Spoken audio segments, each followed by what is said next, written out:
That guy in a little coat. Bad guy in a little coat. Take it off, dickhead. I'm serious. Richard, what's happening? Oh.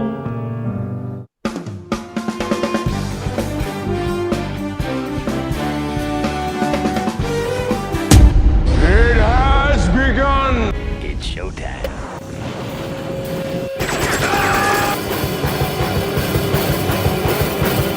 I was predicted.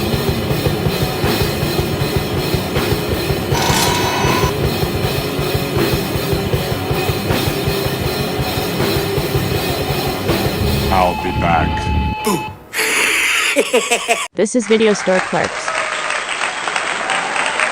Welcome to the store.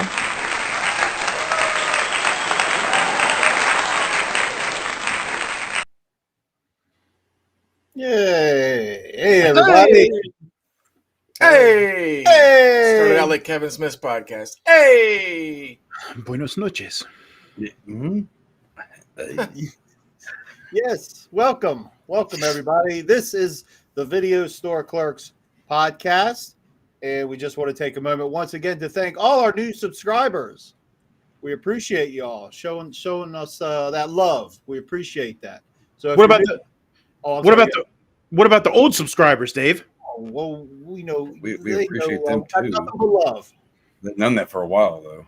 So Even the trolls. We love the trolls too. What would the internet be without trolls, right? That's right. Why would you Everyone, even say that? old and new. Thank you for joining us on this Tuesday evening. Internet on a bridge? Under? You can't get into the toll of this shit. Never mind. Go on. We need some rolls. You pay no tolls, you don't get no rolls. And if you're new to the channel and you're wondering what the hell this is our Tuesday night live stream. What we do is we get together every Tuesday night around 10 p.m. Eastern. We hang out, we have a good old time, and talk about movies that we love. And this week, we're going back to the 90s. Hey, always a good time. Yeah, we were eating good in the 90s. 1995, Chris Farley, Steaks and shrimps. David Spade.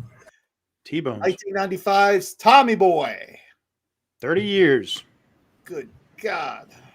It's ridiculous. We I was watching this last night, and me and my friend were sitting there and just going, "That's so hard to believe that it's this old, and that Yeah. we're this old." Time flies, kids. Yeah. Indeed. But yeah, if you're hanging out with us live, feel free to jump into the chat, join in on the conversation. Just be respectful and don't use any of those words that YouTube doesn't like. Yep, we'll do that ourselves. Yeah, we'll take care of that. We got that covered. Hi, Melissa. Melissa! Good evening. Happy birthday! Hey, happy happy birthday. birthday. Her birthday Happy was birthday. yesterday.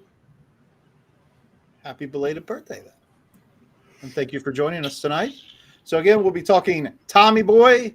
We'll also have our mystery random clip of the week. Who knows what that could be? If anything gets us kicked off the internet, it'll probably be that. He is. But first, we will start the program as we always do. With our names. Exactly. See, this is why I shouldn't host anymore. You're Take a vote. Take a vote in the chat right now. Should Dave not host anymore? Toast, Dave, and you are. Dave's the host. Who's I'm Dave? Chapman boy. They can read our names anytime. I'm Mike. I'm Chuck. Nasty. Yes. See, my out for that is number one, they can read our names, and number two, they don't care. What if they're illiterate? Now you're fucking, Well, no, they don't just care. assuming. Hey, now you're breaking the YouTube guidelines. Damn. See? We did it ourselves. On with the show. But we will start with what's that thing called? The news.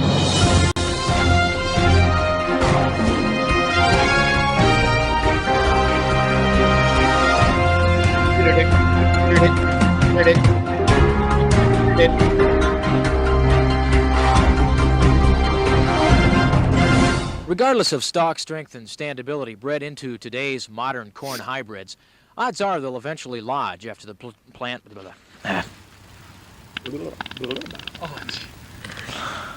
that a fart, Chuck? That felt nice.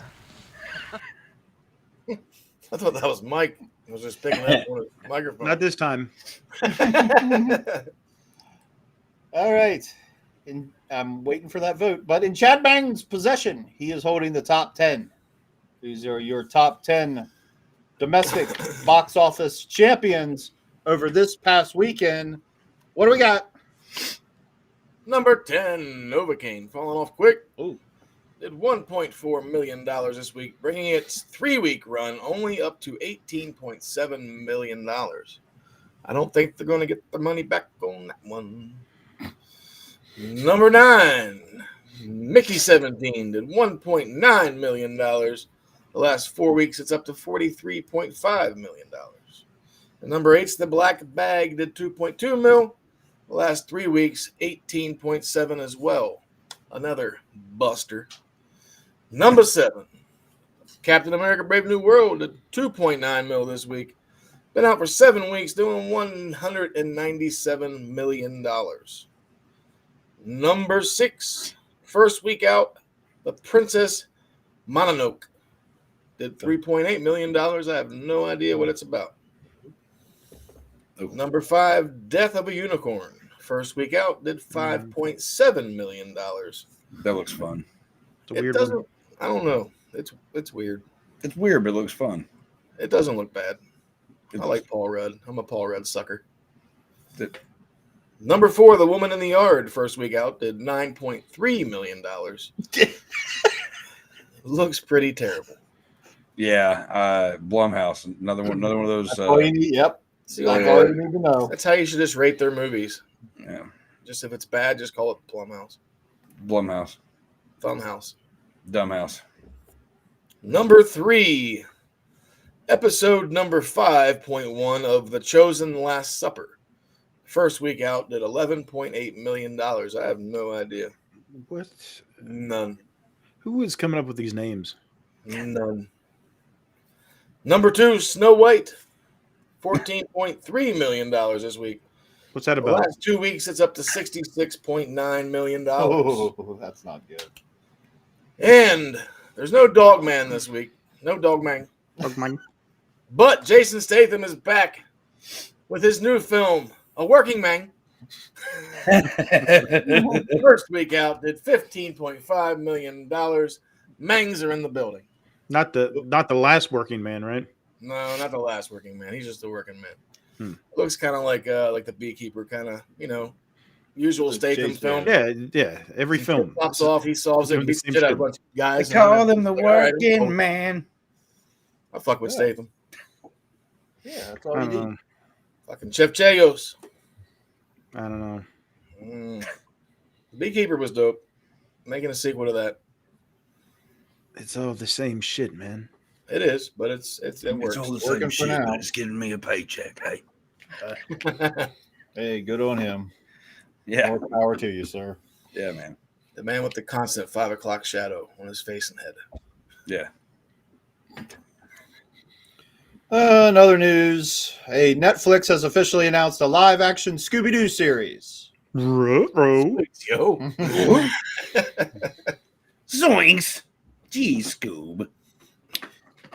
And an update on the new Buffy the Vampire Slayer series. It will be on the Hulu.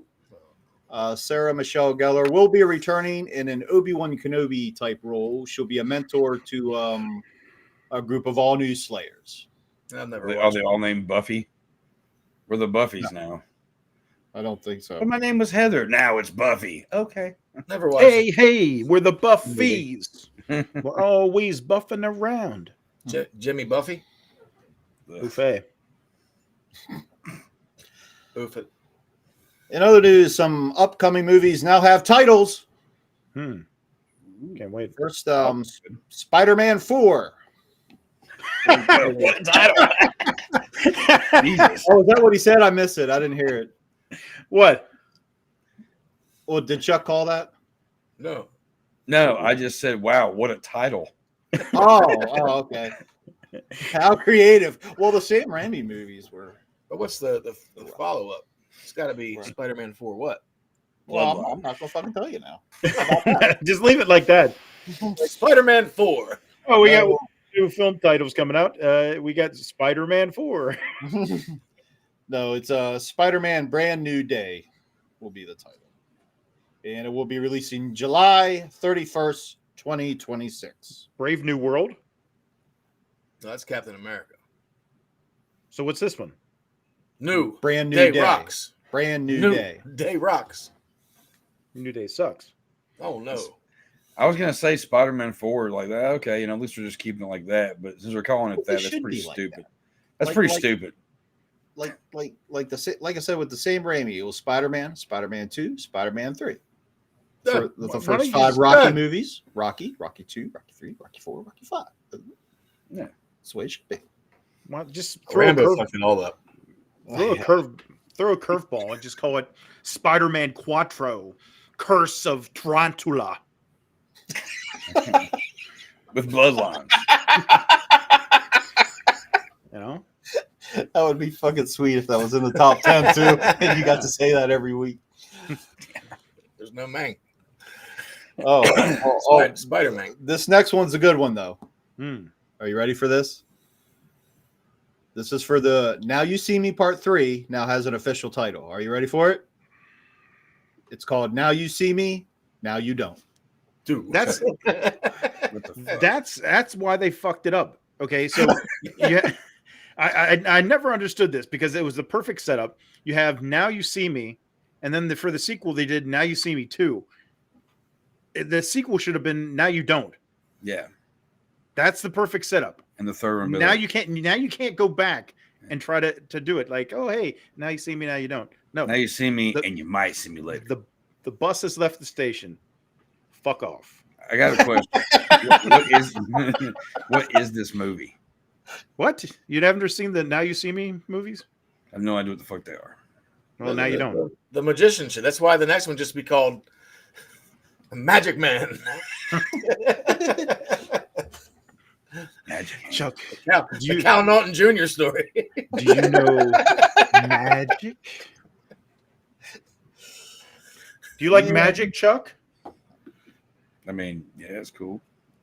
Abracadabra, yo. Abracadabra, B.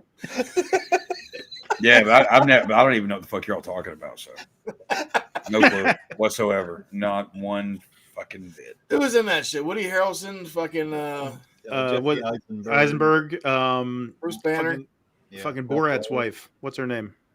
Borat's wife? Oh, Elsa Fisher. Yeah, Isla Fisher. Fucking Franco's brother. Oh yeah, Little Franco. Yeah. I still have no idea what you're talking about. Thanks for the cast, but Morgan Freeman doesn't explain what the fucking movie or show or magic, Joe. But yeah, okay, it's about magic. Good job. That doesn't explain anything. What's the story of it though? They're doing magic. What a boring fucking movie. If that's the plot. What? We're just gonna do magic. Like a magic heist film type bullshit. Yeah. Somebody uses a couple of street magicians, smoke and mirrors to steal shit to perform a heist. So it's kind of a heist. Was that so fucking hard? Technically, yeah, I guess. It seemed like it was a struggle. All you need Jesus to know is fucking Christ. Jesus is magic. Jesus is magic. It's a funny comedy. Well, that's all the news I can bear to read. Well, no one's dead. You can bear to hear. No one's dead. There's a few people.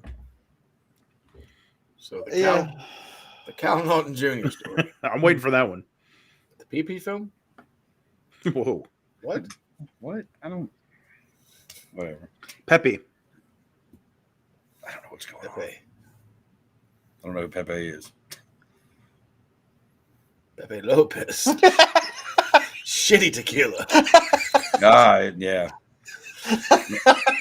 Anyway. Man, off the rails tonight, aren't we, boys? Oh, let's just get into Tommy Boy before we go too far off the rails. Because I got the giggles tonight. I'm Dr. Giggles tonight. You do have the giggles. He's giggly. It's okay. All right. 1995, Tommy Boy. I guess the first thing we should maybe talk about is the film stars. Chris Farley. Taken from us way too soon. 97, I believe he passed. Yeah, like 2 years after this. Yeah. His died in his early 30s. 33.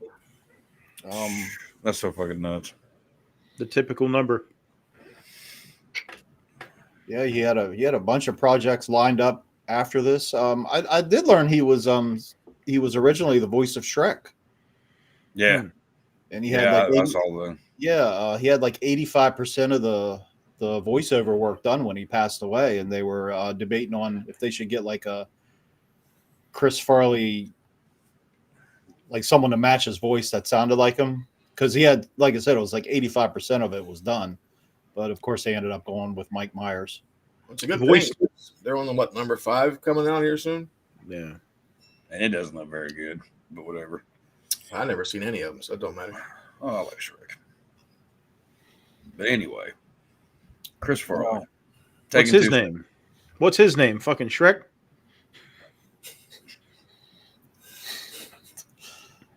He was lined up to be in that long gestating Ghostbusters 3, that Ghostbusters Go to Hell, that never did come to be. That would have been cool. That's all I can think of off the top of my head. But yeah, he had a bunch of stuff lined up. Yeah, really sad. Oh man, can you imagine that?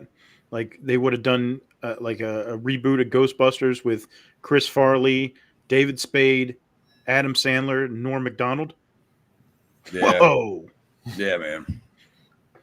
See, like his last movie, Bustin'. wasn't his last movie? Bustin' makes me feel good. Always laugh when I hear that. But Chris Farley's last movie, I can't remember what the name was. But it was the one. Was it the one with the what's his name, Matthew Perry or whatever in it too? Hey, I never saw it. There was, I can't remember. The fucking the Western joint. Yeah. Almost Heroes. Yeah, that was his last movie, wasn't it? Yeah, I didn't think it was very funny. It wasn't very good. It really wasn't. Like, it always reminds me of Wagons East. I was with just fucking thinking John that. Candy. Yeah. How weird is that? Yeah. Right. Yeah. Well, there was, unfortunately, there was a certain point where like the fat jokes kind of just got old when it came down to like Chris Farley and his weight. And like, I mean, there's a lot of people that said that it bothered him, but that's what people like laughed at, that he thought, you know what I mean? And like, because and the fact that he was an addict too was also kind of poked fun at too. Saturday Night Live was guilty of it when he came back and all that shit.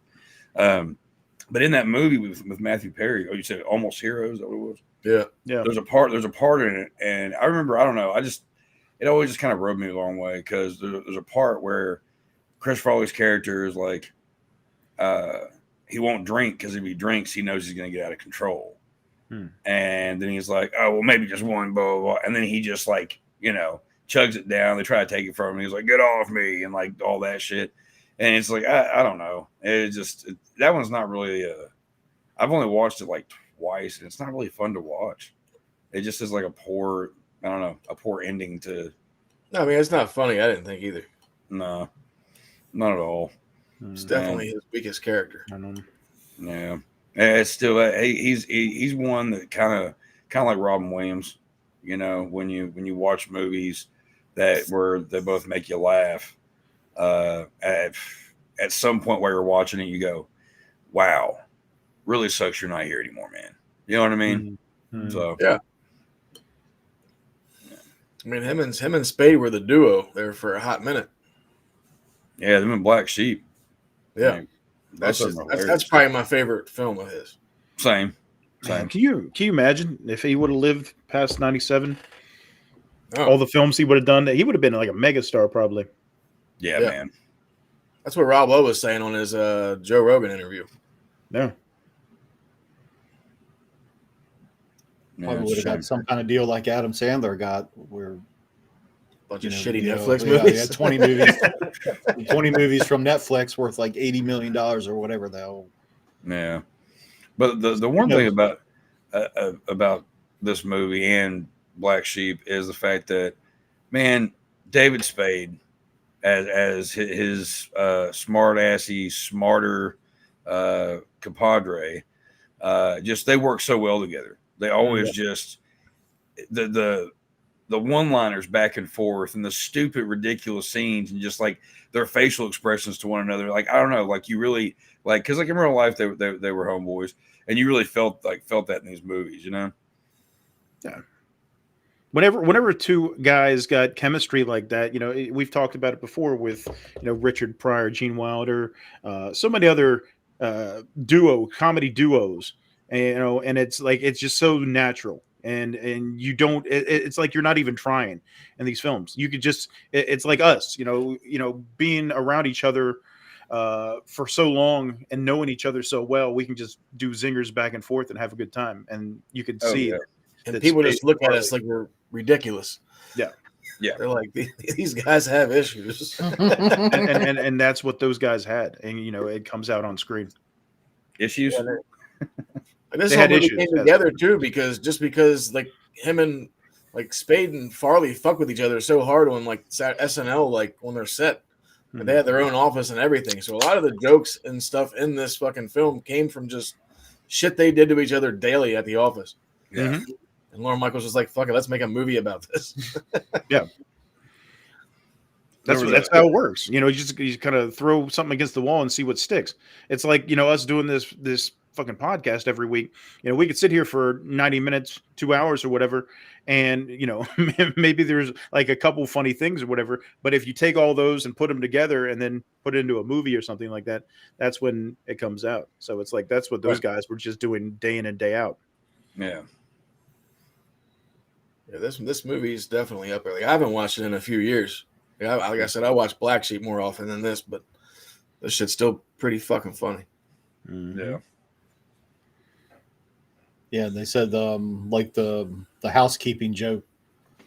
Housekeeping.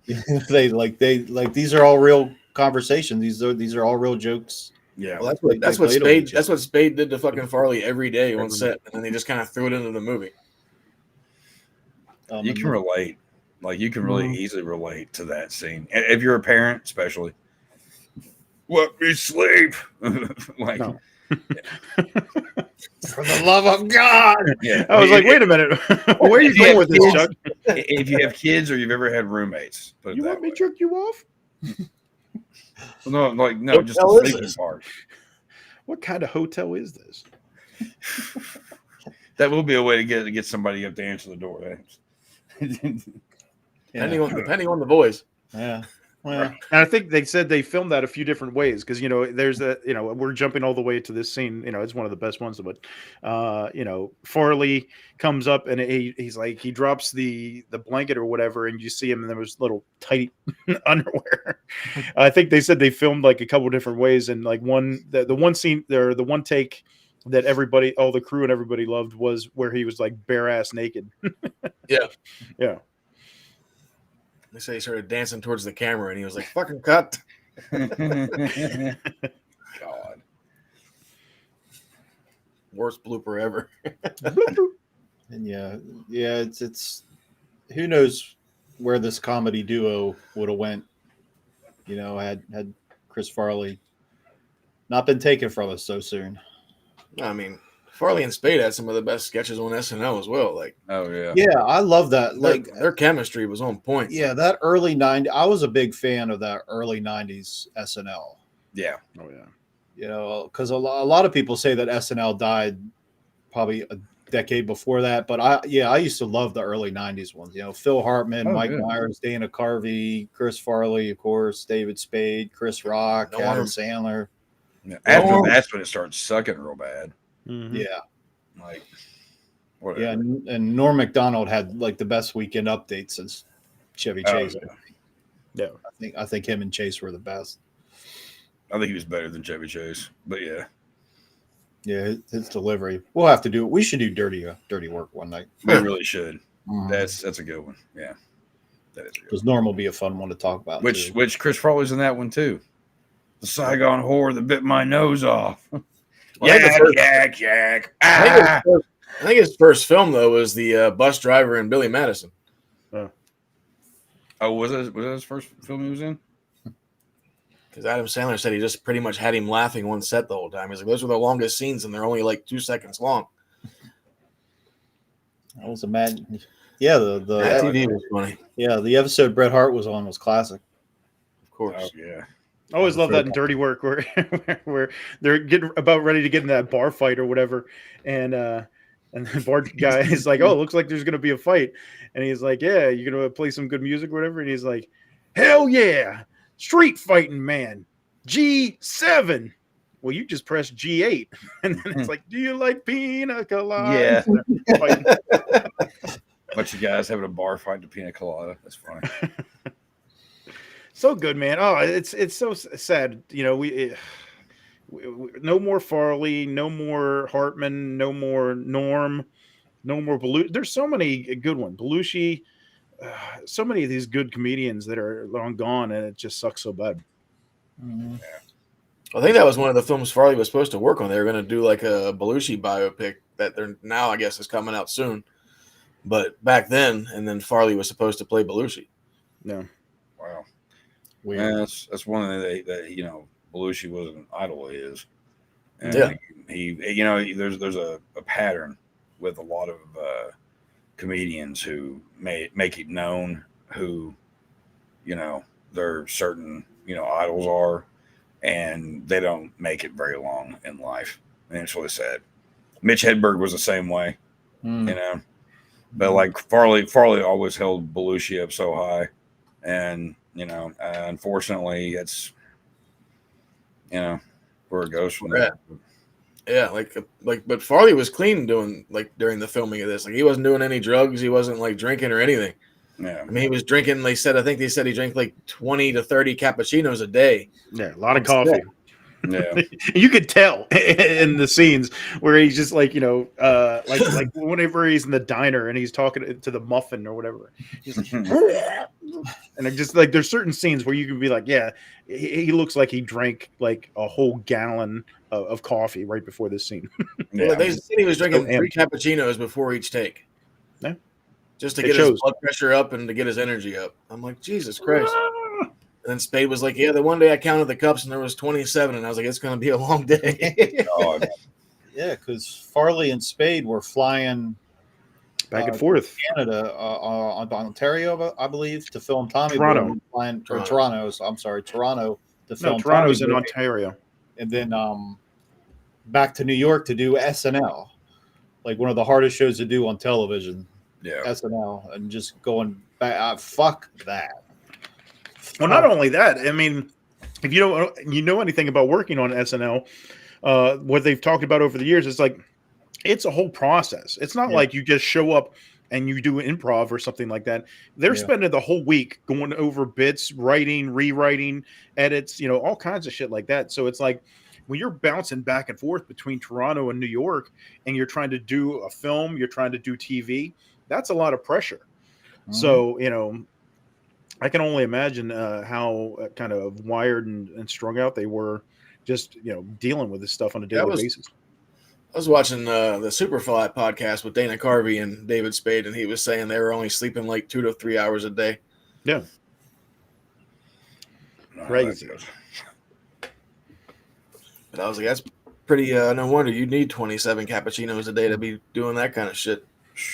37. 37. Yeah, that would I'd be worn the fuck down by the end of it.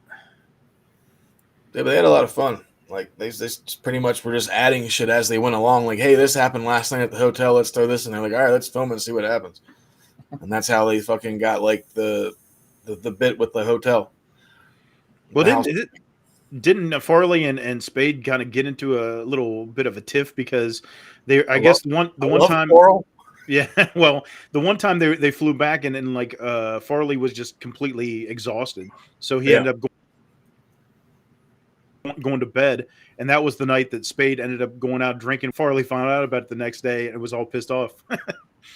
So then it was just like all day long he was just annoying the fuck out of Spade, just being like, "How's Rob Lowe? How's Rob Lowe?" Because he wanted to know about hanging out with Rob Lowe and how he was and everything, and Spade just got tired of it, and I think he went up and then Farley came over and like stepped on his hand, and then it got physical, and they had to like break him up and everything like that. Well, he said he pushed him down the steps. Yeah. And then yelled action. Yeah. I'm like, what the fuck? Like, I guess because, I mean, like, I don't know, like, we were watching some shit and it said, like, Farley always tried to hang out with all the bad boys of Hollywood. Like, he was hanging out with Rob Lowe, Christian Slater, fucking loved Belushi. So, I mean, he was just looking for that guy. Right. That's what I'm saying. Probably hanging out with some, like, very young, like, RDJ. Oh. Easy. Wasn't sure where you're going there. All of a sudden, we're getting a call from David Spade's manager saying, "Hey, fucked." Cancel. Yeah, and Rob Lowe in kind of like a secret, uncredited role. They wanted to surprise the audience with Rob Lowe showing up as the film's villain. But it seems like there's more of the story than that. But I don't know. Well, the original idea was the film was kind of supposed to be about Tommy and Rob Lowe's character as brothers, like going through it. And then whenever they just decided to scrap the whole script and kind of start over, David and Tommy. I think the original name for him was supposed to be Billy. But then with Billy Madison, they changed it. Yeah, Lorne Michaels was saying, "Hey, we got Billy Madison coming out here in the next year or whatever, so we don't want any confusion." So they ended up changing it. I think it was called Billy the Third, a Midwestern. Yeah. Yeah. So sounds like a weird porno. Yeah. Billy the Third. And I think Rob Lowe and Lorne Michaels were friends, and I think because Rob Lowe did his own stunts too, I believe. Yeah, him and Chris Farley. And then he just did Wayne's World too. So wasn't the maniac scene like where he's like got the maniac? Yeah, wasn't that like improvised? I'm not sure. I know they said that they looks filmed like it was. Scene. I know they filmed the cow tipping scene at like 4:30 in the morning because they had to hurry up because they only had like an hour of nighttime left. And it was like 30 degrees out. Jesus. I was like, fuck that. Like, they didn't even really know what cow tipping was, but Rob Lowe's the one that brought that up. Really? And he was like, yeah, they should have him go cow tipping. I'm like, what the fuck is that? And he like looked it up and they were like, all right, this is a thing, I guess. This is a thing. God, talk about cow tipping that goes wrong. Like, God. I'll save you, brother. So fullback belly option on 2. Shnikes, which is actually a word fucking apparently Farley says all the time. Yeah. That was him cussing, was yelling shnikes. Did anyone know cow tipping was a thing before they saw this movie? Oh, yeah. Did you? I'm in Kentucky, of course. Yeah, how do you I know? did. I mean, I was probably like 12 when I saw this. 11. Man. It's a horrible thing for somebody to do to a cow. To a cow. It's not a real, it's a myth. All right. You can't tip over a cow. They're too strong. You can tip over a cow. No. Sorry. Yeah, me too. I've seen it. You can tip over a cow. No. Yeah, you can. Okay. Okay, whatever. Mike knows everything. Anyway, go on. No. I was just You're right. Popcorn again. You're right. About I everything. thought we were gonna have a little rant back and forth. Like, No. oh shit, cow tipping's the one. I didn't expect It was just one of those goofy things from back in the day. You know, when you're kids, it's like, oh, you guys want to go cow tipping? You would go snipe hunting? All this bullshit. What hunting? Snipe. Never went Okay, snipe yeah. hunting? Where they send you out with a garbage bag in the woods and a fucking flashlight trying to fucking catch a snipe? I mean, I was a dumb little kid, but I wasn't that dumb. I knew what it was. Oh, man. I'm like, I'm not going to do that shit. Yeah. My cousins try to pull that shit on me all the time. Like, I'm not an idiot. No, It's all jokes. We just played manhunt with BB guns. Well, Kids today can't do that shit. Nah, man, they're not fun. They're fucking on their phones. yeah. You burnt my screen. I'm gonna die now. I fell on my phone. Anyway. Yeah. Let's not forget Brian Dennehy. Oh yeah, man. Oh yeah. I think Big Tom Callahan. Yeah, you were saying he would get recognized more for this role than any other role. Yeah. What?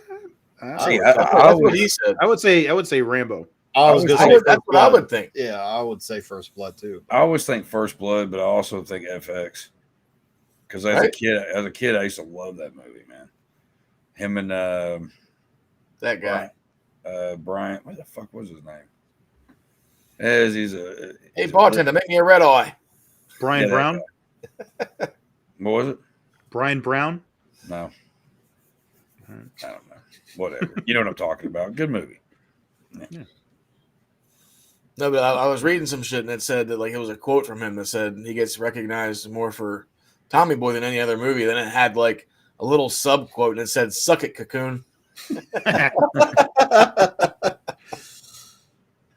I was like, that's pretty fucking funny.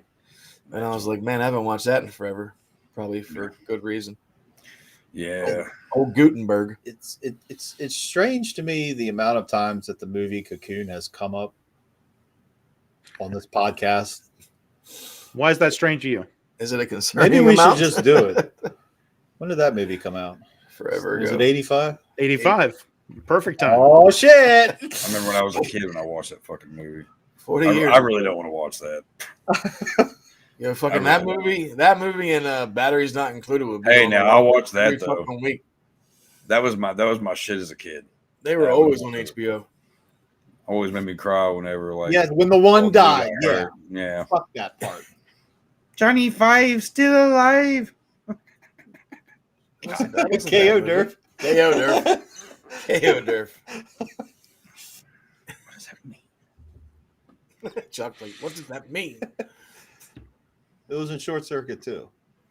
No, you know how long it's been since I've seen that movie? It's the better one. Yeah, the second one was always the second one. I like them both though. I guess. Man, it's been a long time since I've seen those. Anyway. Good shit, man. So was this like a breakout role for Chris Farley, Tommy Boy, or do you think he was already, or do you think SNL? It was on his uprise. Because I would say that's why he was able to do it. It's because he was getting more popular on Saturday Night Live. It's two different mediums there. It's like, everybody knows him from TV, but it's like, these guys, once they go into film, you got to have that role. It's just like, this is his coming out party in film, just like Adam Sandler with Billy Madison or, whatever. Because back then the SNL stars were able to do that. They were able to transcend from Mike Myers and Wayne's World, from the show to film. And that's one thing, like the cast from SNL for I don't know how long, 20 plus years, hasn't been able to do that as well, I don't think. No, it was like the graduation. If SNL was high school, then getting into films was college, and this is like your first year of college, and you're the breakout star or whatever. So back then they had these films that kind of elevated them to that next level, and nowadays it's just like it's just not there. Yeah, it's like name one that became a leading man or woman. Andy Samberg. Him and Norma did that hot rod joint, and then fucking I guess maybe Pete Davidson. Yeah. One of the weirdest looking guys. I don't think he's there yet. I mean, he's done a lot of films, though. I mean, compared to ones like Bill Murray, Chevy Chase. Oh yeah, I mean, earlier days. But his popularity comes from being with a Kardashian or whatever the fuck. So, well, it's the same thing. We've talked about before, where it's tough to make a star anymore. I mean, how many times do you see people becoming big megastars in this day and age? It's a different world. When we were young, there would be only so many channels and there'd only be so many shows on these channels. So you knew that like fucking 75% of the country is watching Seinfeld on one given night of the week. So everybody knows the people from Seinfeld because we're all watching the same shit. Now there's a million different things you can watch. So everybody's not on the same page. So it's like, oh yeah, to us, like Pete Davidson, we're just like, all right, we know him because he's always in the news and shit. But it's like, we don't give a fuck about him because he's just like some other guy. It's not like, oh, you got to check out the Pete Davidson thing and everybody's seen the Pete Davidson film or whatever. It's not like that. It's like, here and there. Oh, I've seen it. You haven't, and it's like, okay, it just kind of falls by the wayside. He's funny sometimes, but he's kind of one of those up and coming irritating people. Yeah, he's never did anything for me. But I mean, yeah, it's just different world, man. It's tough, not only in film but like music. The internet's changed everything as far as entertainment goes. Because it's like we've sat around and talked about this shit about how back the music growing up when we were coming up, it was like you had to fight to be one of the top musical acts in the country, to become a star, to have the hit record, to get on the charts. But now it's just like, oh, all you need is a fucking phone. Here, I'm gonna download an app and record a song and then put it out on YouTube, and that's that. Right. It's a different world. Yeah. A whole new world. Anyway. Brave new world? Yeah, Brand new world. It's the big reason that's, there are no movie stars anymore. Yeah. Very few and far between. You got like The Rock. He was one of the last guys to really break out and become something huge. Or you have people every once in a while. Taylor Swift, she's one of the ones that kind of broke out and became a larger than life figure, but they're very few and far between. Her being as big as she is, yeah, like that's what I'm saying. Not many guys are as big as Nick Cage these days. Oh my God. Right? Fucking guy. What is it with you and Nick Cage, kid? I don't know. He's great. Used to hate him, but he's earned my respect now with like a lot of the movies he's been in the last 10 years now. Just love Nick Cage. Great. Hey, anyway.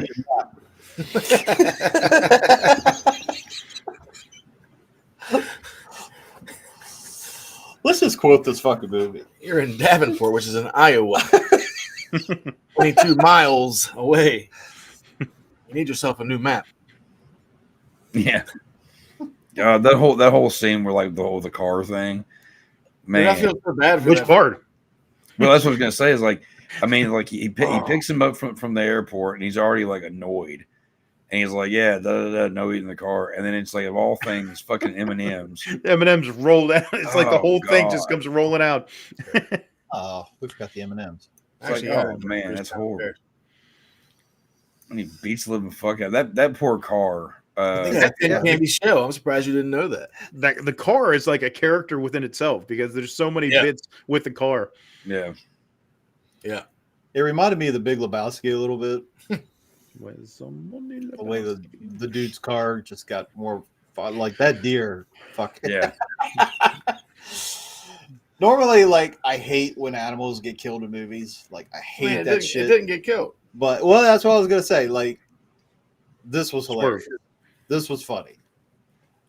The funny thing to me is like, how far did they drive with this deer in the back seat? Yeah. It's like you see a sign for like Minneapolis and all this shit, and it's like, how far are you gonna go, man? Like, first off, it's not dead, but you don't know that. So why, if you think it's dead, fucking get rid of it. Yeah. Why would you keep that in there? Yeah, like where were you planning on taking it? I want to know how they got him in there to begin with. Like that's yeah. Like the seats, like it's not a 4-door car. Like the seats just move forward. Like man, deer aren't fucking light. No, like the whole scene, like when it wakes up, and like all three of their faces are like and they're like bah! And like the deer's like like freaking out. But dude, it's the damage it does on that fucking car. That one scene is just so like it's horrible. Like I don't know. It's kind of stupid. Like why would they even have it in the first place? But it made for a great scene in the movie, you know, a classic scene for the movie. And it cracks me up because you can tell that it's so fake. You can tell it's just like a deer head that they're like moving around, or deer antlers that they're just like going like that. Yeah. It looks so fabricated, and it just I like silly stuff like that sometimes. They said it was a key grip dressed in a deer suit. Yeah. I was like, that's fucking great. But they actually used the real deer. Like, they had a fucking deer wrangler on there, and they're like, it's kind of hard to give a deer commands or whatever. But he's like, so we finally got it on the car, so we decided just to film it jumping off. Yeah. I think they said it took like 5 weeks to get that shot of the deer just standing on top of the car. Never Yeah, work like, with what? children or animals. Ugh. Fucking nuts. Yeah, deers don't take commandments. Like Yeah. Can you Commandments. commandments. Yeah. Bless you, my dear. Yeah. Yeah, I could. Can you make the deer jump off the car when I call action? No. No, but that poor fucking car, like, it all started with fucking Door. them at the gas station trying to get gas, and then he fucking starts back in the car because he's too far away from the pump. What did you do? And then the fucking door hits that fucking concrete barrier. And then the whole door just bends backwards. And then you see him just outside trying to close the damn thing while Spade's being a dick to the goddamn convenience store clerk. Spade comes out, tries to open the door handle falls off. He goes, "What did you do? What'd you do?" You're just like what the fuck? Oh, they're all out. They only have diesel. And he doesn't even question it. He's just like, okay, well, I guess we'll go to the next place. But with his reaction, you should know something's wrong. Like, he's just, I don't know, we're out of gas. Can you sense my sarcasm? Because I'm laying it on pretty thick. But you know what? Speaking of the deer, the good thing about working with deer in film is they actually work for a little dough. Oh, But perfect. I got it. We need to get the Little rim shot. Doe, a deer, a female deer. Ray. Hey, Womp womp. How the fuck did Son, me a name, call myself. maybe they introduced Clay that way? I was reading some shit though. Like, whenever they first introduced Rob Lowe and he's getting off the bus and that little kid's making faces and he fucking smacks it. That's the kid from Billy Madison that was fucking giving him shit in the school. Oh, okay. I was like, that's pretty funny. But yeah, that scene cracks me. He just punches the glass and the fucking kid falls backwards. No. He's just sitting there drinking his milk. Throws in the baby stroller. Yeah, he's like a straight up dick. All his scenes are hysterical too. You got like, whenever he's like going to like take out the trucks and he's there with the gun and the dog's like barking at him or whatever, and he's trying to get the shot off, and he sits down and the fucking seat. You remember those those seat belts that like automatically came back, and all of a sudden it starts coming back. He's like, and he shoots off and hits the sign, and sign falls down, breaks the chain, and then he's like, oh, that's not good. And the dog just dives into the car and he's tearing him up. And then he pisses. He's taking a piss out. Yeah. And fucking Gets electrocuted. Electric fence. Whenever you first find out that he's actually married to his mother, supposed mother, just so they can rip off Brian Dennehy. That shit's funny. But mine was always the part where the fucking he's in the office and he like changes the orders and he's sitting there with the fucking his shirt gets sucked up the air tube.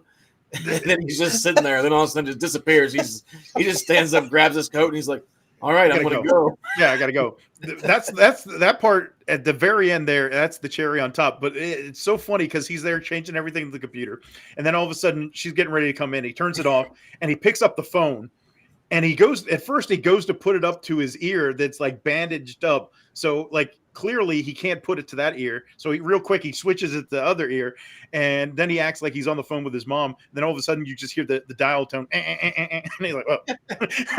And then he's sitting down, and the freaking thing just sucks his shirt off.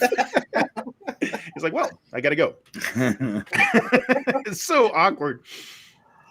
One of my favorite scenes in this is when they're trying to make the sale, and he thinks he finally has a sale. And the guy's like, maybe. I'm like, oh, yeah. And then he does the whole like thing with the guy's cars. It's like, oh, here comes the meat wagon. Oh my god! Like, yeah, like just that whole scene is just like, yeah, it's comedy gold. That's one of my Catches favorites. his fucking desk on fire. It's like, get out. And they just leave. Like he just tries to blow it out and it just doesn't go. And it's like, okay, we're gonna go. We're done. We're done here. Yeah, and talk about all the sales, because I mean, most of this movie is just like two guys trying to sell brake pads. Well, that's why they said they were glad Lorne Michaels picked it up, because he's like, can you imagine pitching this movie to any kind of studio? He's like, two guys are just driving across country trying to sell brake pads. No. All right. It was sad though watching fucking Dennehy die that quick. Yeah. He dies on his wedding day. Like, it was the best case scenario for Beverly, the chick, Bo Derek, which we didn't talk about, making her little cameo in the movie. I think they said she had like 15 lines in the whole film. Yeah. I was like, that's pretty shitty. But then me and Dave were watching some shit and said her husband made her cut her hair before. Cut her hair. That. Yeah. Like he was super jealous and possessive. Yeah. So like he just made her cut her hair short right before, like she showed up to set and everybody's like, all right. Let's do this. Okay. He's like, is that for me? No, son, that's for me. Yeah. Coming out of the pool, you know, she's not dad. She's a 10, you know, call back to the film 10 with Bo Derek and Brian Dennehy. Yeah. And yeah, all these other guys are talking about wanting to bang her. What do you say? Boner. Congratulations. Your mom would be boner of the month, or what do you say? Well, then the guy at the wedding is like, yeah, congratulations. He's like, I had to take a run at that. Yeah. I'm like, oh, Jesus. And he's like, get back here, Richard. Edit that. Bring a little shit. It's going to cost you. And let's not forget about Dan Aykroyd. Oh, yeah. Who had a really fun role. Ray Zielinski. Coming back as another Ray. Yeah. So we said he had the same, he had like the Conehead voice going on too. Something like Beldar. Oh, yeah. And that kind of had the smile too. I make car parts for the American working man because that's who I am. And that's who I care about. That's who I care about. Yeah. Such a slime ball. And that haircut, I don't know what's going on. He's got weird hair. Yeah. It looked like he almost had that Ray look. Yeah. He looked like I don't know, like a villain from Duckman. Oh, wow. I was never big on Coneheads, but you know, I wasn't either. I love Dan Aykroyd, man, and I think one of my favorites is it's underrated, but I love him in Caddyshack 2. Whenever he's playing the meat truck guy or whatever, you know, and Mrs. Esterhaus. I don't know. That character cracks me up. But yeah, he comes back as another Ray in this film, a different Ray Zielinski. And there's a working theory. I don't know if you guys know this or not, but the internet says that there's a theory. If you watch the film 50 First Dates, you know, the Adam Sandler film, there's like a, I can't remember, some institute, and it's Dan Aykroyd in that film where he's like one of the guys at this institute, and he's talking about how it's funded by Callahan out of Ohio. So a lot of people think that after the events of Tommy Boy, and then eventually Ray Zielinski goes out of business and he ends up working for Tommy at this institute down in Hawaii or whatever. So it's a good theory. You never know. It's not a bad gig. Oh yeah. And let's not the scene that was in the intro. Fat guy in a little coat. Classic. That was another joke that Chris Farley played on his SNL castmates. Yeah. Well, it was just mainly on Spade in their office. Well, he said he did it to Chris Rock and Adam Sandler a couple times too. So I know, like, Spade would, like, he would say, like, every day Farley would be like, they'd be writing in their office on SNL, and then every day fucking he'd come in there, and then Farley would be like, hey, Dave, look. He'd be like, you're doing the fat man in a little coat thing again. I'm over it. He'd be like, no, I'm doing new shit. Turn around. And he'd turn around. He's like, then he'd have my Levi jean jacket on, sitting there doing it again. He's like, and of course I would laugh. And yep, every time he ripped my jacket. God. Well, he said that was another one that happened by accident in the editing room, because originally the scene was he wasn't singing, fat guy in a little coat. He added that in later because they were doing so many takes of it. Chris Farley was just like, he just started singing it. And when they were editing the film together, the editor called the director over and was like, look at this shit. This is some funny shit. We should keep this. Right. What was that? There's a little alien just fucking mobs. it's Mike's pet Barry. That's one of the things that cracks me up in that scene. And there's not even any kind of setup. You think there's going to be like something that happens, but there's nothing happens. It's just he's like, you got to quit sleeping with the window open, and you're letting all these moths in, and you see all these moths floating around. And then all of a sudden they're in a fucking hotel. Where does David Spade get a vacuum cleaner? I don't know. I was wondering that too. Where he's sucking up the fucking moths. I was like, what is going on here? The maids just don't leave the vacuum in your room. Oh my gosh. Well, then we were watching one of the outtakes whenever he's about to leave the room, and he's like, my biggest decision is whether to get a deep dish or a thin crust or whatever. And then like he's about to turn around to back out the door, but he turns around and they put like this bull prop there. So he like turns around and there's a fucking bull staring at him, and he screams and he starts fucking laughing because he's like, who the fuck put the bull there? Wonder where those horns got. The fuck? Could we get any more malls in here? He goes down and pulls his "do you know where the weight room is" thing.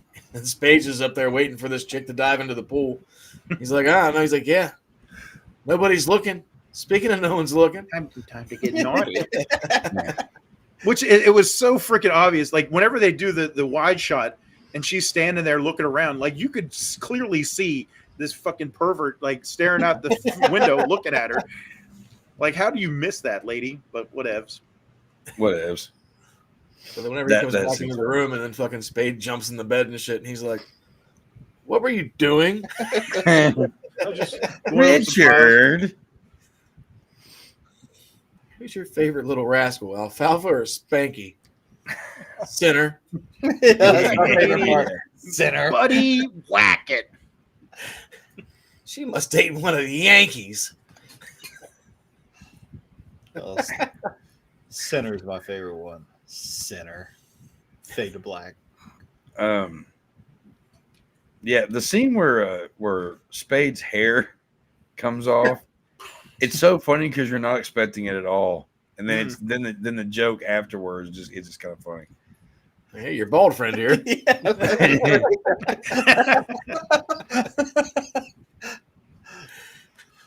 I don't know. Their facial expressions too just cracked me through the whole movie because like they're the back and forth shit, but it's like scenes like that where it's like it just flies up. He's like, and both of them just look so shocked. You're like, what the fuck?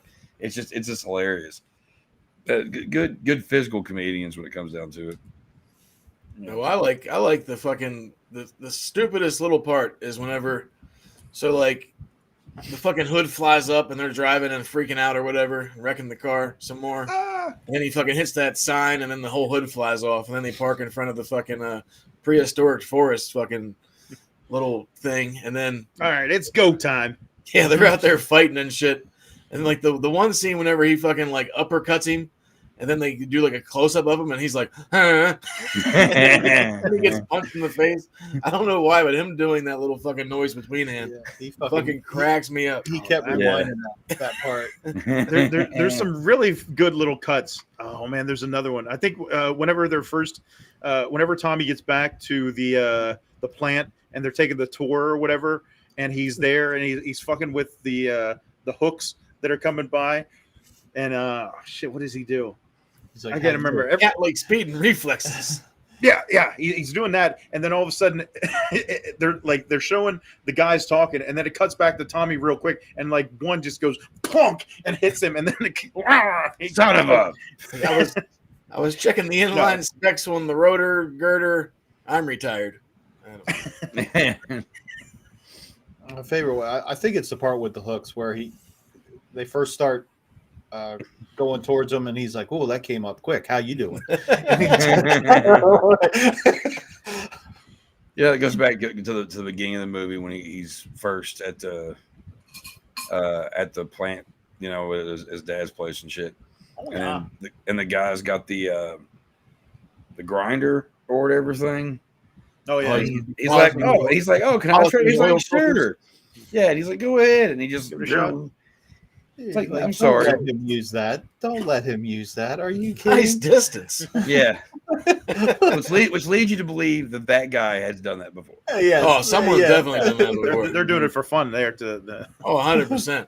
Yeah. It reminds me of like that fucking Nothing But Net commercial, like off the backboard, through the fucking scoreboard, fucking blah, blah, blah, nothing but net. Yep. Yeah. The scene where Farley and the girl are in the boat, and those kids won't leave them alone. Whenever the wind won't blow and they fucking start yelling at the kid. Yeah, that's just hilarious too. He had his own scream. I would have liked to have heard Chris Farley do vocals for a heavy metal band or a punk band. I think he would have done good.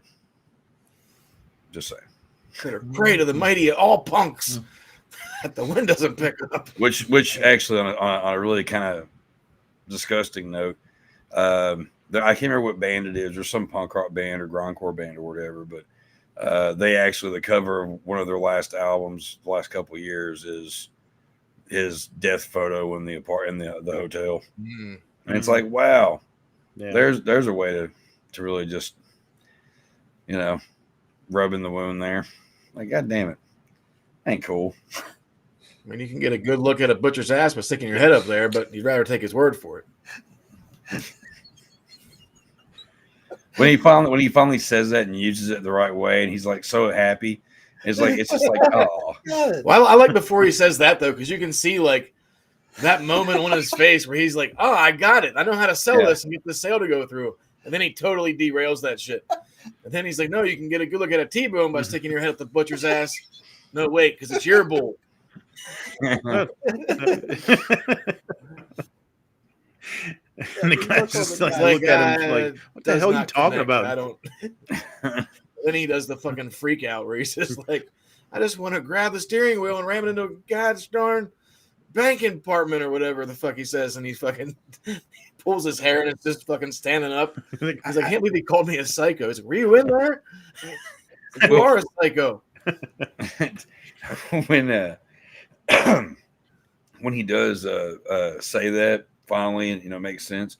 We've all kind of been there before. There's always been that one thing you've always wanted to say in that right moment, and when you finally do, you're like, you may not show it, but in your head you're going, that's right. That's happened to me a few times. Lucky enough. It's the little things in life. Oh, maybe one of these days it'll happen again. I'll make it happen. Never will for me. Me either. I always get the shit wrong. Mike and his mothballs over there. Mothballs. Luke, You ever smelled the mothballs? I am your father. It's from Star Wars. We've all done that too. Yep. Oh my god. A million times. The kids nowadays have no idea like how many hours that entertained us as children. Right. It's so dumb. That just taking like the front screen off and just putting your finger there going ding ding ding ding ding ding ding ding. It's the little things, man. You know, it's that kind of shit. Like just talking, making funny voices into a fan. You know, or riding around on your bicycle and putting a card in the spokes to make it sound like a You know, oh man, these kids, man, they're fucked. Correct. If you're young out there and you're watching, You're Sorry. Fucked. Go back to bed, America. Play your video games. Play Call of Duty, America. Everything's going to be okay. Your government has you where it needs you. Go back to bed, America. It's safe. Go back and play your video games. And when they're in the restaurant and you order, he talks the waitress into making him those chicken wings. Chicky. Tommy like chicky. Yeah. What did he say? Tommy want chicky? Mm-hmm. He said something else. I can't remember. Chicken wingy? Want wingy? But David Spade's like, how did you do that? Do that all the time. Did that cord to the head knock something loose on there? Yeah, that's right. Yeah, that's another thing. Whenever you're talking about the fight scene, that's so good. Like he's punching him, and then like Farley keeps like insulting him, like, oh, that's all you got. Did somebody leave a window open or whatever? And then all of a sudden, just out of nowhere, it's like a quick cut where Spade already had. Where did he get it? Boom! And just clocks him. Then later on, he's sitting there. He's like, 2x4. He's like, "Are you sure? Are you sure there isn't anything wrong with my face? Because it feels like there's a pain. Not up here, not here, just right here." She's like, "What happened to your face?" He's like, "I told you, I Richard." knew it. But that's just funny too. And he hits him with the 2x4, and he's like, prehistoric forest. And he just walks in. Just throws a 2x4. Oh man! Oh, what was the name of that restaurant? The Cluck Bucket. The Cluck Bucket. I don't know why that cracked me up. I didn't even notice what it's called. Sheesh. With the shrimp cocktail, you gotta deter these things. This guy. Yeah. Oh man, such a fun movie, man. I want to watch it. I think they said this is one of Tarantino's favorite comedies. And he screens it for people. He screens it for people over his house. Get it like on 35 millimeter. Well, guess who hated this movie? Who hated this movie? Roger Ebert. Yeah. Oh, they hated everything that was good. Yeah. They're worthless. Yeah, they're dead. I always liked it when Ebert would change his mind. Like he would say he hated a movie, but then it would be universally loved. And then he'd be like, "Oh, I like this movie." After a second watch. Yeah. That's why I preferred watching The Critic. It stinks. Oh yeah, John Lovitz was another one. Yeah. R.I.P. John Lovitz. He ain't dead yet. He's losing his mind, and I'm It's reaping big. the benefits. It's cracking big. up in that race. That movie was his part in that was pretty funny. It's big. It's bigger than Oprah.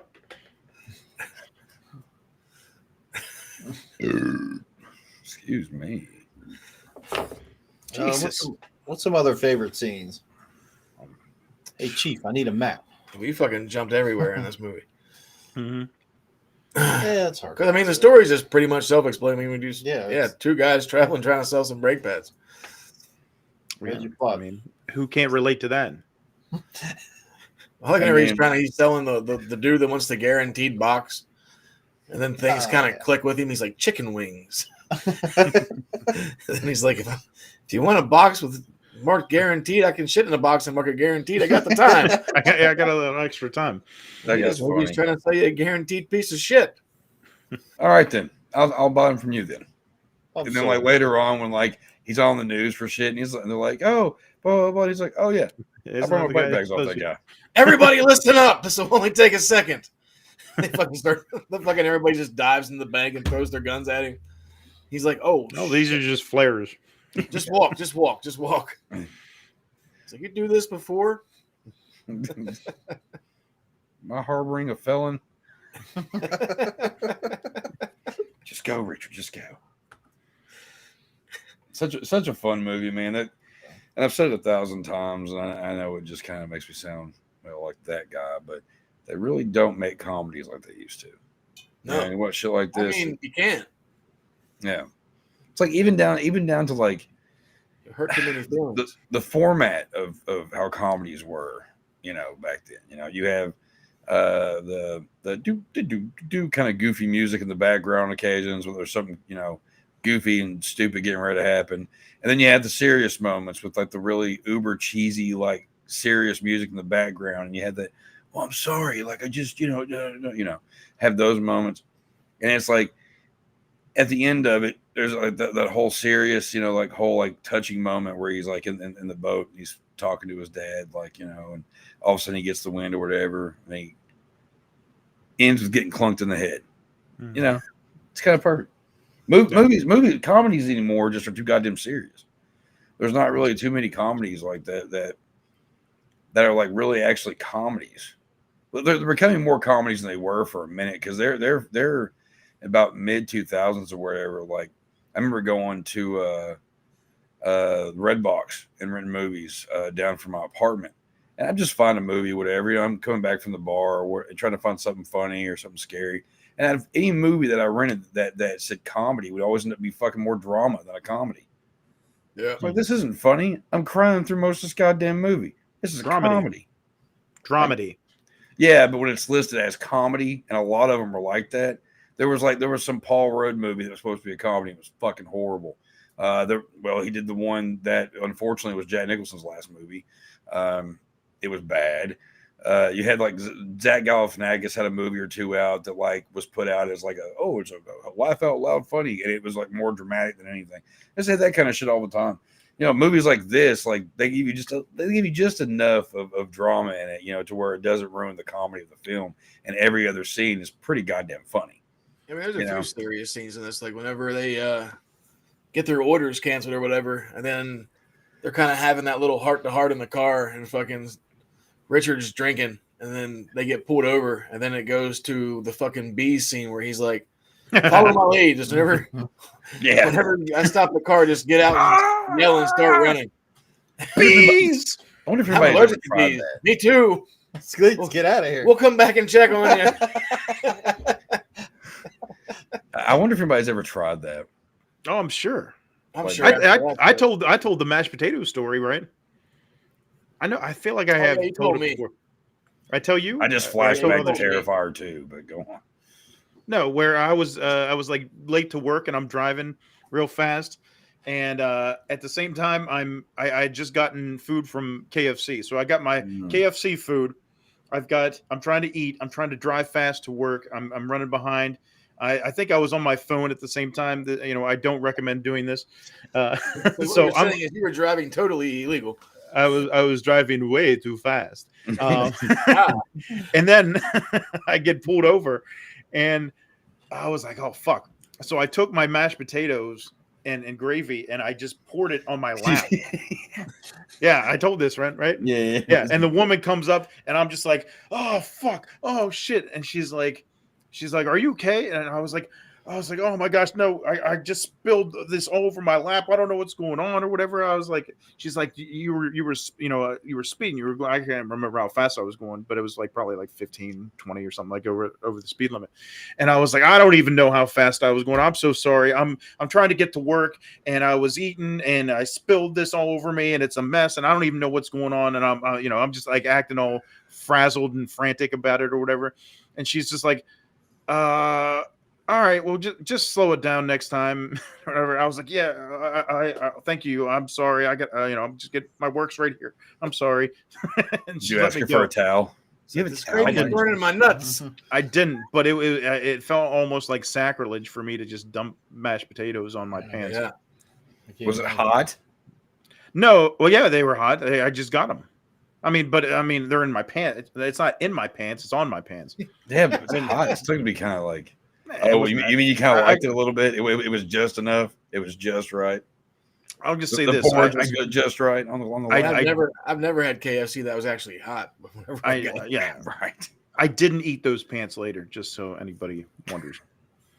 That was my next party. Well, we know how you feel about mashed potatoes, so that must have been tough to do. It was a memorial service.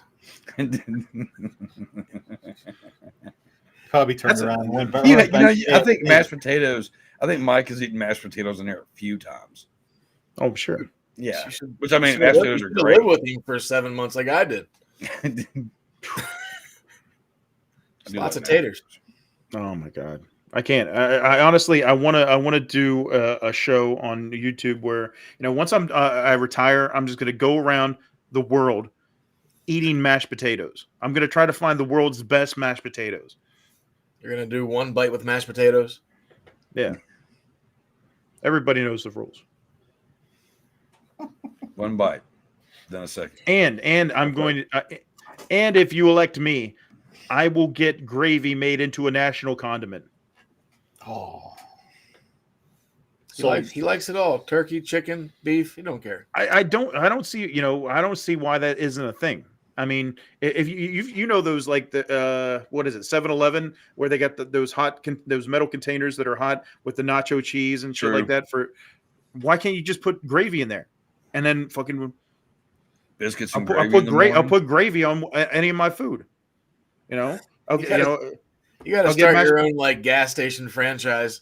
Yeah, I'll get if I got mashed potatoes, I go over to the pump, put the gravy on it. I got some hamburger or some Salisbury steak or something. I put my gravy on it. I get some ice cream, put my gravy on it. Mike's got all this this food here, but he has no gravy. He's gonna run down to the store real quick. Oh, he's gonna buy some. No, they've got a pump. He's just gonna pump it all over. Why don't you just make it at home? He's ridiculous. So just go with it. Yes, I'll take two. I like the way you think, though. I wouldn't be mad about it at all. Like, I've got these fries that have been sitting in the back seat for 4 hours. That's what I'm saying. Where's the gravy at? Just pour some gravy on them. Good to go. Round 2. I'd be like, is this big jug gravy? Yes, have some. Did you see me lean over, like pumping it into my mouth? Wait, never mind. Gravy. Sir, you can't drink out of that. Would it be or gravy sausage, like sausage gravy? I need to go like one of those, at the theater where you have the button and the fucking hot butter just comes pouring out.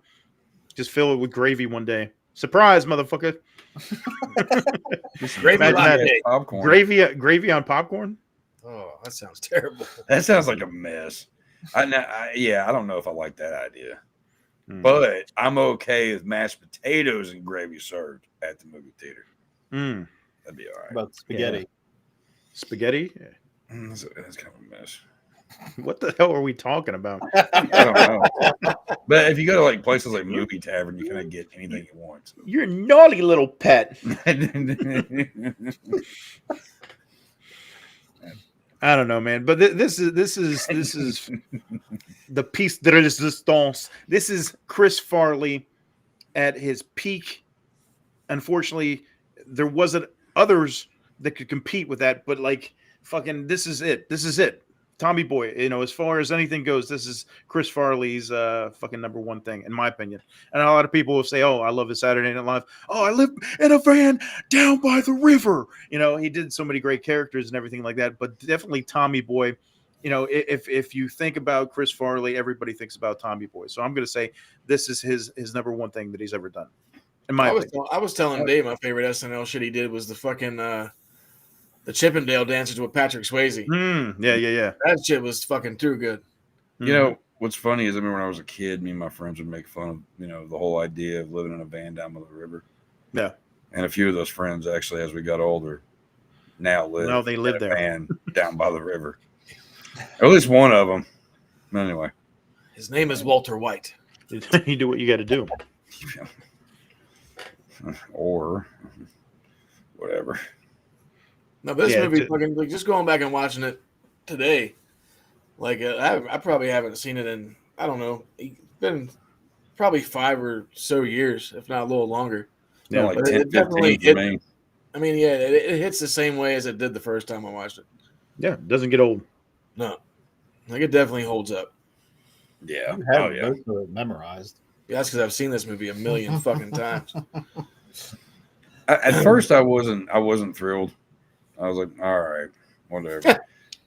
But it's like another comedy. Fuck. Yeah, like I completely though, like upon watching it and laughing as much as I did, I was like, all right, okay. Man, it kind of makes me want to watch Black Sheep. Well, that's why I'm enjoying this fucking like dealer choice pick shit, because we're just kind of like, yeah, Yeah. Before it was kind of a headache trying to decide on shit. Like we'd all have to agree on stuff, but now this is getting interesting. No, you're welcome. I think it was a great idea that I had. It wasn't bad. Actually, it was submitted by a fan. No, it wasn't. I said it. You hush.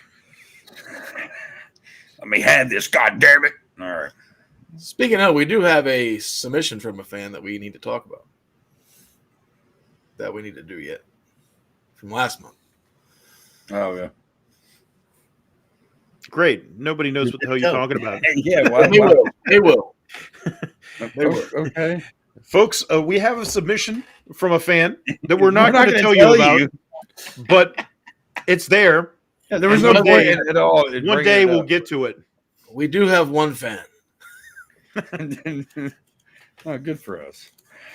Did you notice him like in the beginning of the movie, whenever he takes his test and he passes with a D plus?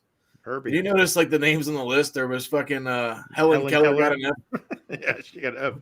Michael Jackson got a B, and then Little Debbie Snacks got like a C. I was like, that's pretty funny. Like, I want to pause it and go through that list and see what other names are like people from the cast or the crew. That's pretty fun. I think it'd be pretty funny to see that. And that part towards the end where David Spade starts freaking out a little bit. He's like, I think I have a tumor. Have you guys ever seen Scanners? It's not a tumor. The problem is they posted Helen Keller's grade, but how is she going to see it? That's why she failed.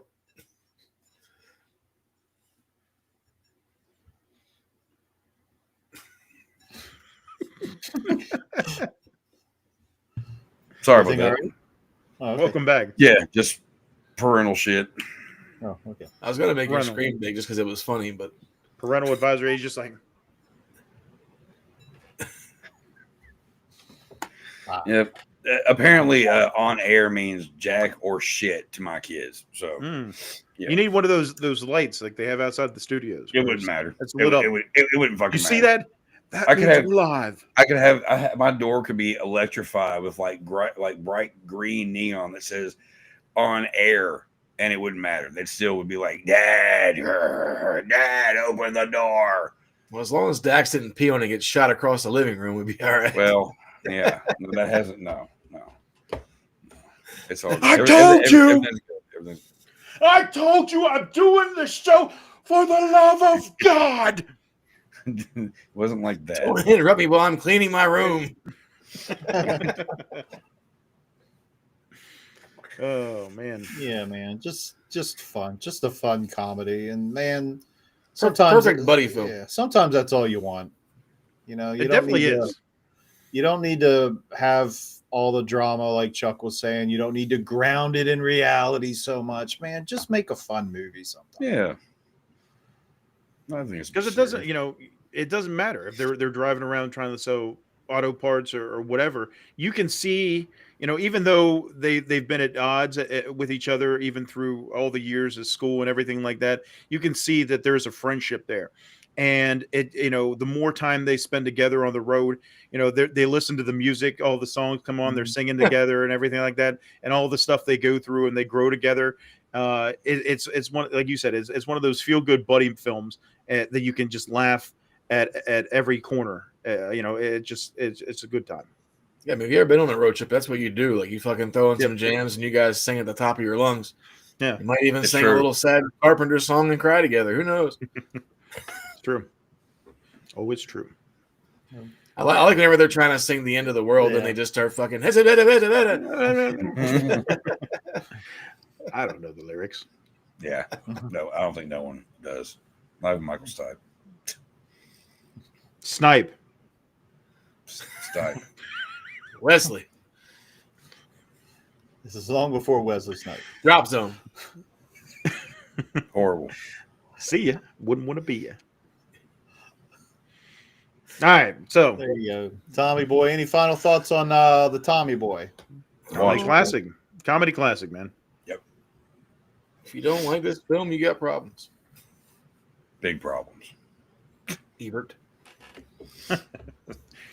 Take that. How you like me now? What was it now? Was it a commercial success? I didn't even see the numbers. How did they do in the box office? Yeah, it was a budget of 20 mil, made a little over 30, 33, Okay. 34. So that made money. So, yeah. Directed by Peter Segal. He did what, Naked Gun 33 and a third. He worked with Adam Sandler later on, doing Longest Yard and Anger Management and I think a couple others. So, He's a good bit of shit. Good comedy director. He was trying to quit the film apparently at one point because he said they were driving him nuts. Yeah. That'll happen. That will happen. That will happen. All right, there you have it. Tommy Boy. Another fun trip back to the 90s. 30 years. Good memory. Yeah, time flies. It needs to slow the fuck down. Yeah, man. Definitely a comedy classic. It was the coming out for Spade and Farley, and it's one of those ones that is like we said, you can sit there and watch it again and again and never gets old. And those are the kind of films we love. So yeah, we miss Chris. Yeah, for sure. If you can watch a movie more than a dozen times and it still plays out the same way you remember it, that's a good movie. All right. They did their job. All right, so there you have it. It is now time for our random clip of the week. Our random clip generator will select a random clip from a random movie, and we will see what happens. Randomly. Ruh-roh. Like another perfect day. I love LA. God, I hate that movie.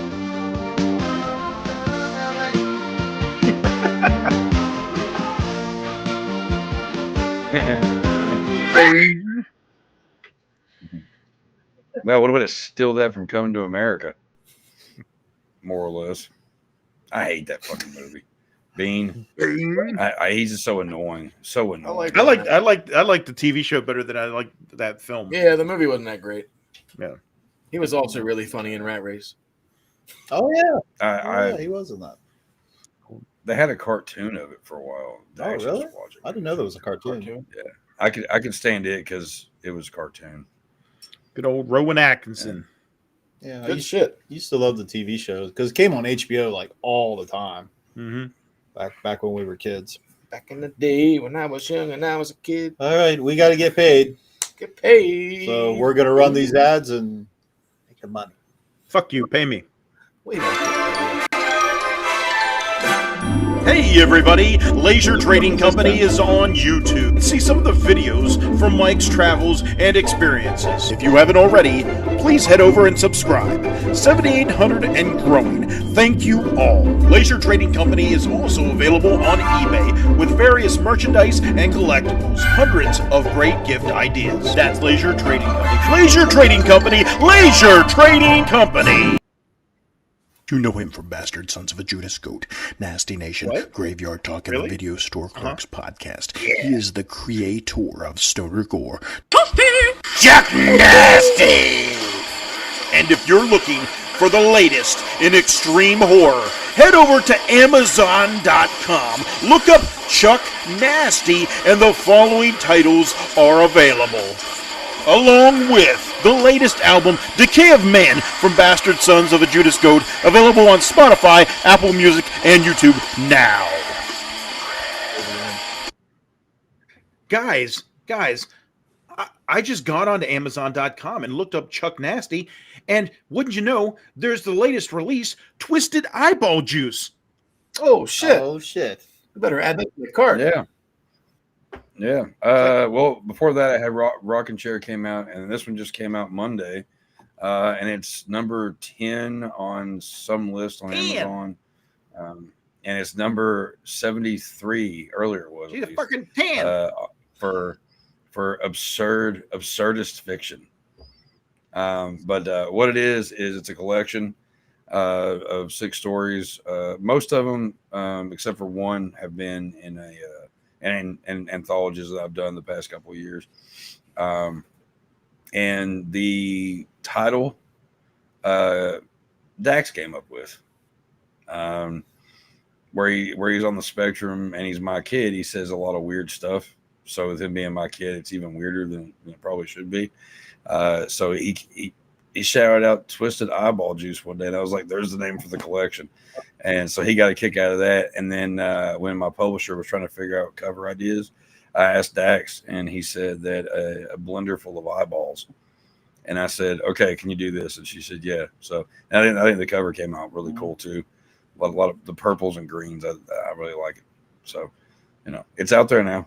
So pick it up. I think that's the cool part. Whenever I saw the ad for it earlier, I was like, I got to imagine that you feel it's really cool because, like, not only are you releasing a new work, but it's something that not you collaborated with your son on. Not, I mean, it's just that little thing, but it's a part. It's like you and him combined, to put that out, and it's like you look at it and you're like, oh, yeah. Dax thought of that, so it gives you that kind of extra feeling of pride. Yeah, the book's dedicated to him. So, but yeah, he got a real big kick out of it when he saw it was out and he saw that people were digging it and stuff. Like it's pretty cool. It's pretty cool. From now on, I'm just gonna whenever I put collections out, I'm just gonna ask him, or I'm just gonna listen to him. I'm just gonna see if anything stands out. I think Twisted Eyeball Juice just sounds perfect, and yeah, so I'm pretty proud of that. Or TEJ, as the kids call it. No? All right. Well, hey, congrats on that new release, Chuck. I know I bust a lot of balls on the show. I give Chuck a hard time, but he does his shit. He's putting stuff out. He's being creative. He's working hard, and I got to give him props for that. And there's no sarcasm in that statement at all. So fucking props to you, brother. I appreciate that, man. Proud of you. Yeah, I appreciate it. Dave almost fell over the chair. He's so proud. All right. And also future things. I'm working on 2 collaborations right now, and a novella that I'm finishing up. So there's more coming. There's more coming. That's what she said. Yeah. You all right over there? My arms are going to sleep. Why is that? Got a fat guy in little coat. Uh-oh.